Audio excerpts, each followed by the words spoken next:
Okay, so this is a video about how to care for a saltwater aquarium. I'm going to give it my best shot to explain to you everything you need to know to care for a basic saltwater aquarium or nano reef aquarium. Let's get started. The first thing you're going to need is your tank, of course. You can have a variety of different sizes of tanks. This is a 10-gallon tank. You want to, if you're getting it used, you want to make sure you check for leaks.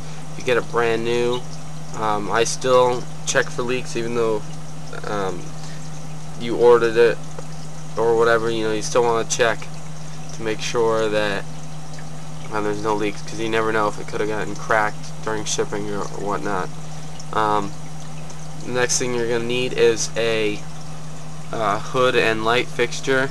On my tank I have a 2-foot fluorescent light fixture that provides 40 watts of lighting, and I'll talk more about lighting in a second. I do not have a glass lid on the top of the tank, so some water does evaporate. That's why the water level is a little low. But you should also have a glass lid, which I'm going to eventually buy when I have the money.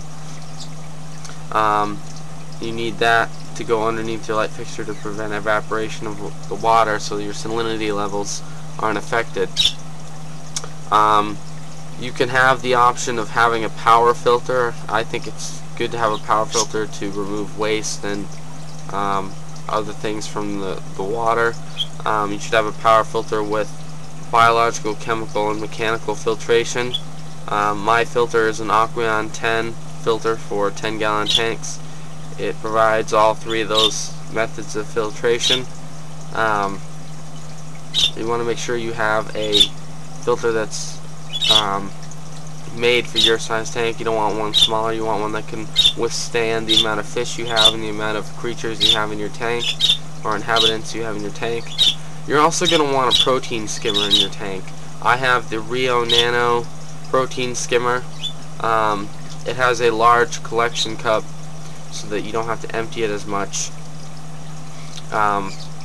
Let's see, I don't have the box available right now, but you can look in my other videos at the box of the Nano skimmer. It's a nice skimmer.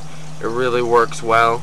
The only problem is if the tank gets any lower than about this, then the protein skimmer will turn off and not produce any bubbles and not collect any waste from the water or any chemicals from the water. But you're going to want to make sure you have at least a protein skimmer. You don't have to have a power filter, but it's recommended. Another method of filtration is your sand and your live rock. Your live rock and your sand hold bacteria, which helps with the cycle of the tank once you set it up. You're also going to want a heater for your tank to make sure that the water temperature stays to about 72 to 78 degrees Fahrenheit.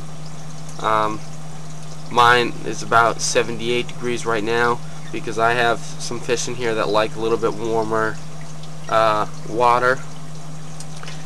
And you're also going to want at least one power head in the tank to circulate water. I have two in this case. I have a Rio Plus Aqua Pump power head. This is the box right here. It's I don't know what the 50 means, but it's the Rio Plus 50. It's right up there in that corner of the tank, and I use this to add a little bit more surface agitation of the water, but it's also angled right so that the water circulates through the tank. And I also have a large power head over there, which really helps to circulate the water around the tank, and this creates a lot of movement. That also helps with coralline algae growth. If you're harvesting coralline algae from a different tank and you want to grow it in your tank on your rocks and all around your tank, you need good water circulation to help encourage coralline algae growth. You're also going to need a hydrometer. This one's crooked, I have to fix it, but it's set so that my salinity reads at about 1.023 to 1.024 specific gravity. That's about the right amount. You can have it up to 1.025, but I prefer to have it up to 1.024 or 1.023 specific gravity. Let's talk a little bit about your cleanup crew for your tank.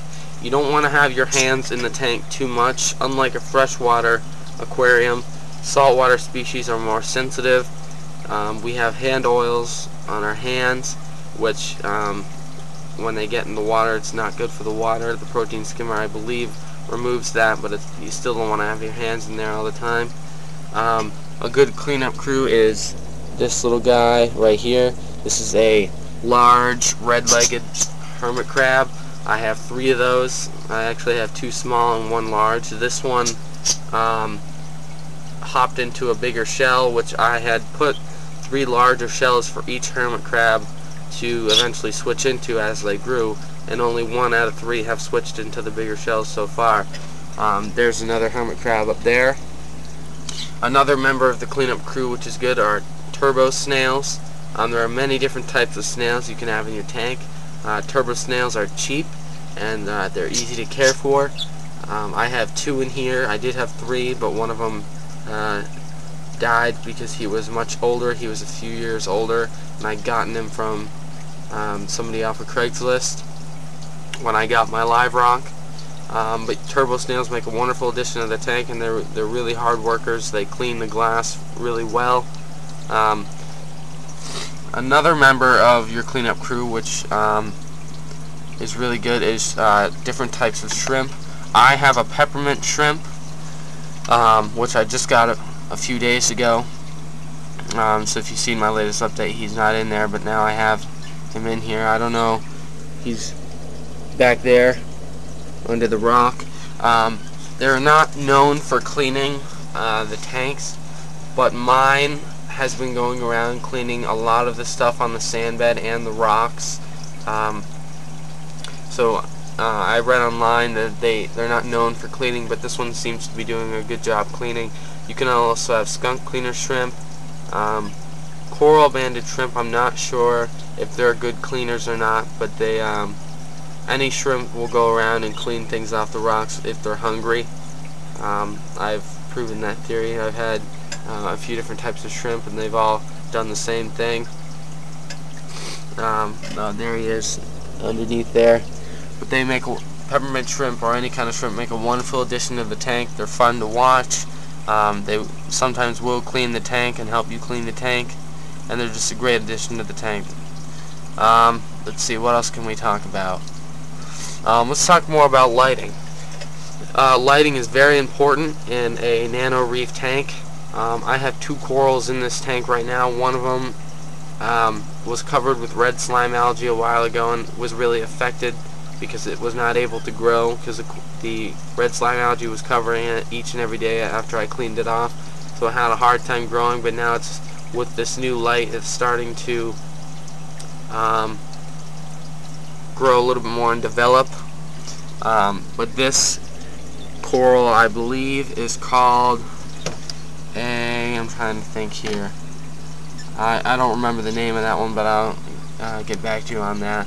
I also have zoanthid polyps. They're up on that rock. They're really small. Like I said, they're struggling to grow, but with this new light, hopefully they'll grow. I have 40 watts shining on this 10-gallon tank, so that's 4 watts per gallon, which is okay for some corals, but a little bit more light is required for some more sensitive corals that need a little bit more light. I have 20 watts blue actinic, 50-50 actinic bulbs, so that's 50-50, I believe it's 50-50 marine light and 50-50 actinic. I also have another 20 watts of regular fluorescent lighting, so this all comes to 40 watts. 40 watts is okay for the corals that I have in this tank. I'll also be investing in an anemone and a few more corals and a few more pieces of live rock. Let's talk about the salt that you use. There's many different kinds.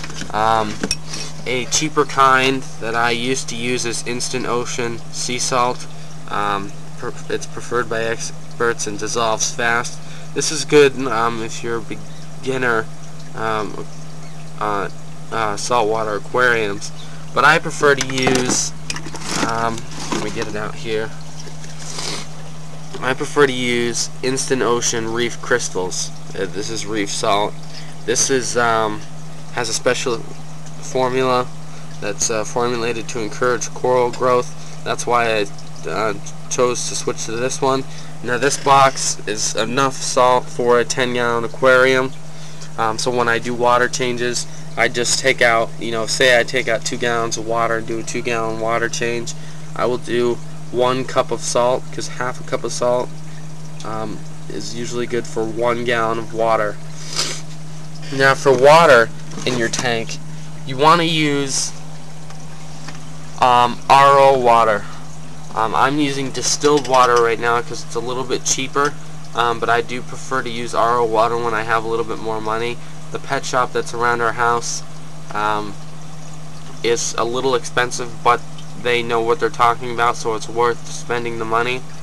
But yeah, that's, it's not a problem that they're expensive. If you have the money, and that's the thing about saltwater aquariums, is that it takes a lot of time and money for the initial startup, and then as you add on to the aquarium and get new inhabitants and corals and anything else, each inhabitant requires their own diet, and you have to make sure that each and everyone is happy and has the right amount of food and everything.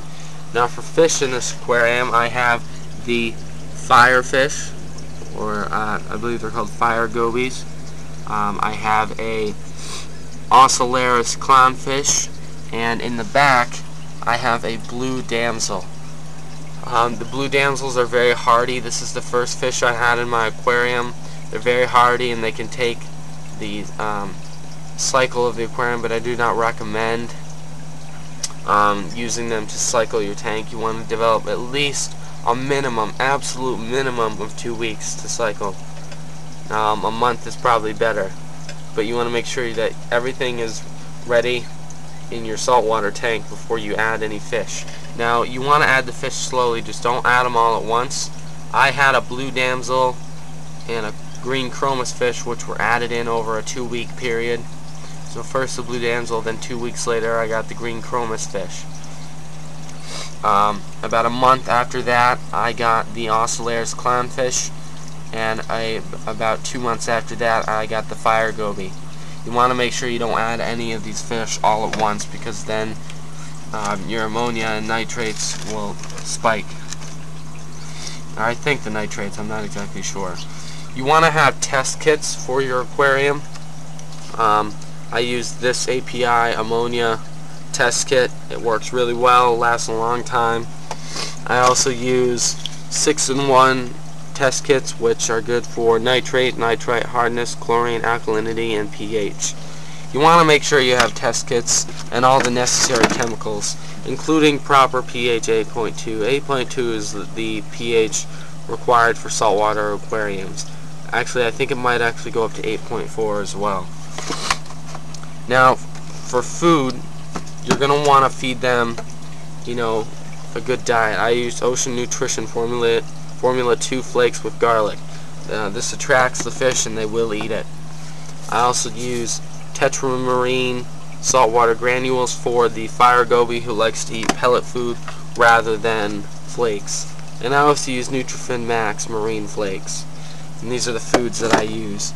Now for chemicals, you're going to want to use Amquil, which is a very good chemical to remove chloramines and chlorine. It's good for fresh and saltwater aquariums. Now for coralline algae, you're going to want to use Purple Up. It works really well and grows lots of coralline algae on your rocks. I got this for 50% off, so I got a deal. Now when you're recording your tests, you want to write them down in a book so you can look back and see what's happening with your tank. And that's pretty much it for saltwater aquarium care. I pretty much went over the basics of everything you're going to need. That's pretty much it. If you have any questions or comments, you can just leave them on my channel, or you can email me, or whatever. So that's pretty much it.